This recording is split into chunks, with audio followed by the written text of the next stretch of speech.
As we begin this morning, just a side note. Y'all notice this window? And for those of you guys that are maybe in the spotlight this morning, feel free to play through basket turnover if you need to. We don't want people leaving with a headache. But if you notice up here the window, do you see the ceiling and the sides around it?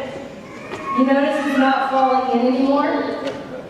Looks really good. That would be Jason Lynn. So, yeah, that's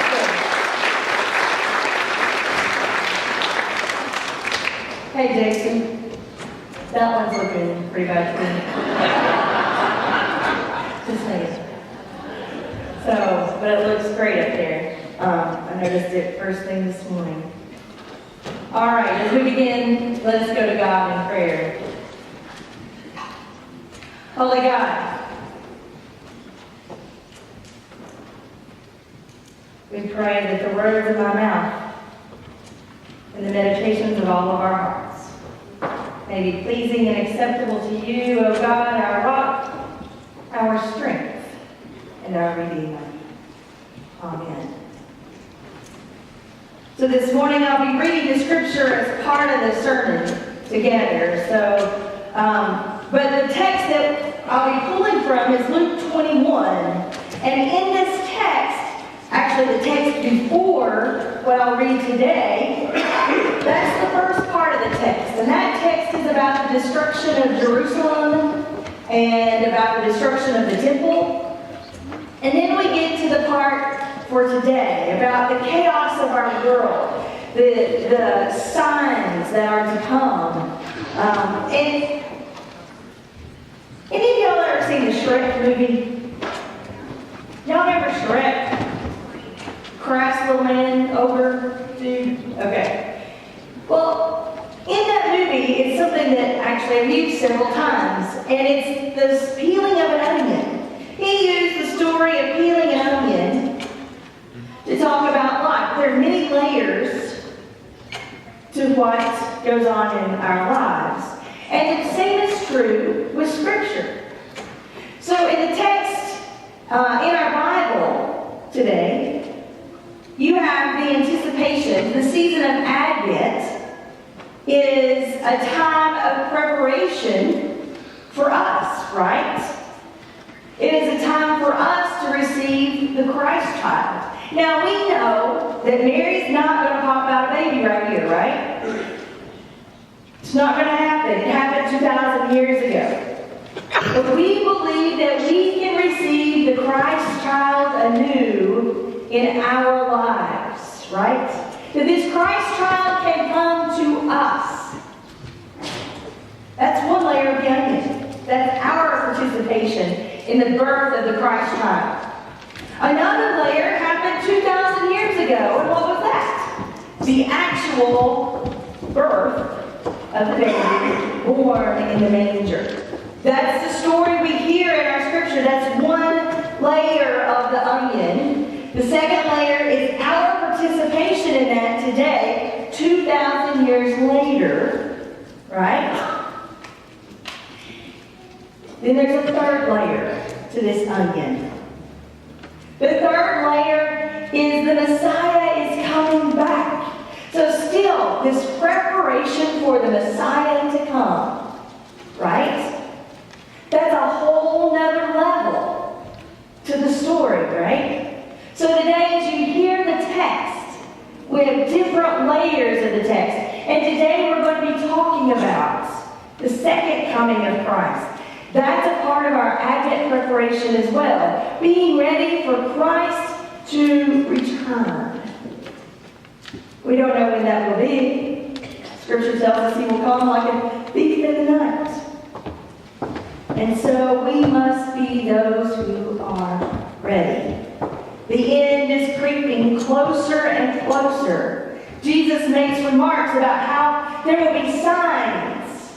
And the CEV version, which I'll read it from today, says, so stand up straight or stand firm. Can you all say that? Stand firm. Good, you're awake. from the 21st chapter of Luke, beginning with verse 25. There will be signs in the sun, moon, and stars. On the earth, there will be dismay among nations and their confusion over the roaring of the sea and surging waves. The planets and other heavenly bodies will be shaken, causing people to faint from fear and foreboding of what is coming upon the world. Then they will see the human one, Christ, coming on a cloud with power and great splendor. Jesus says, when you see these signs, stand up straight or stand firm. Now, when these things begin to happen, stand up straight. I lost the verse. There it is. No, it isn't. Yes, it is. Now, when these things begin to happen, stand up straight and raise your head because your redemption is drawing near.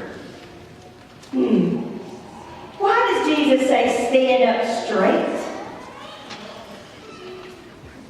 He's on his way to earth to redeem it.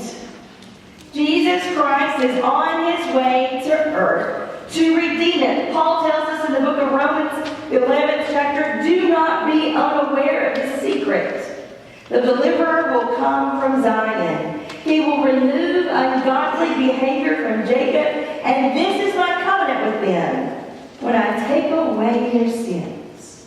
He's coming to redeem the earth. Another reason Jesus is coming, tells us to stand up straight, because he's on his way to earth to reign over it. To redeem it and to reign over it. So Jesus tells us what? Stand firm. You're getting lax on me. Jesus tells us what? Stand firm. I will reign over sadness. Isaiah 65 says, no one will ever hear the sound of weeping or crying ever again. Isn't that good news? Isn't that good news? Jesus tells us to stand firm. I will reign over what death has done and what death does. No more will babies live only a few days, for the old fail to live out their days. Jesus tells us to stand firm. I will reign over creation that is in the process of decay. Paul says creation was subjected to frustration, not by its own creation itself, not by its own choice. It was the choice of the one who subjected it, but in the hope that the creation itself will be set free from slavery to decay and brought into the glorious freedom of God's children. We know that the whole creation is groaning together and suffering labor pains up until now. Jesus says, stand firm. You know it's coming. You know it's coming. Do you all sense the urgency in this text? Verse 29. Jesus told them a parable. Look at the fig tree and all the trees. When they sprout leaves, you can see for yourself and know that summer is near. In the same way, when you see these things happening, you know that God's kingdom is near. Jesus says, stand firm. What is coming is good. For in my Father's house are many mansions. It is good because you will have your heavenly rest. It is good because you will taste and see that God is good. It is good because you will have eternal life where the soul never dies.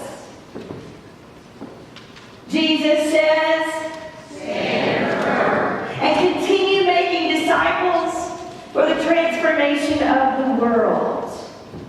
Jesus says, stand firm and keep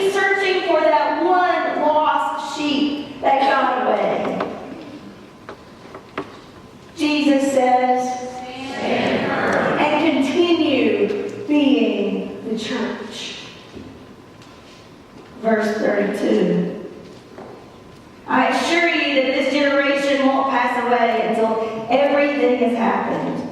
Heaven and earth will pass away, but my words will certainly not pass away.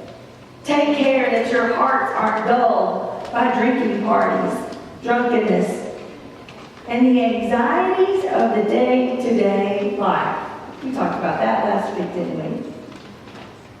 Don't let that day fall upon you unexpectedly, like a trap. It will come upon everyone who lives on the face of the whole earth. Stay alert at all times, praying that you are strong enough to escape everything that is about to happen and to stand before the human one, the Christ. Once while Francis of Assisi was hoeing his garden, he was asked, what would you do if you were suddenly to learn that you were going to die at sunset today? And St. Francis of Assisi replied, I would finish hoeing my garden. Jesus says, and finish hoeing the garden, and continue cultivating your heart and the hearts of those around you. Jesus says, and tell your heart that your sins are forgiven in the name of Jesus Christ. Jesus says, and finish hoeing and always keep watch. We don't know when that time will come, but we must be ready. Jesus says, and finish hoeing by praying constantly, praying without ceasing.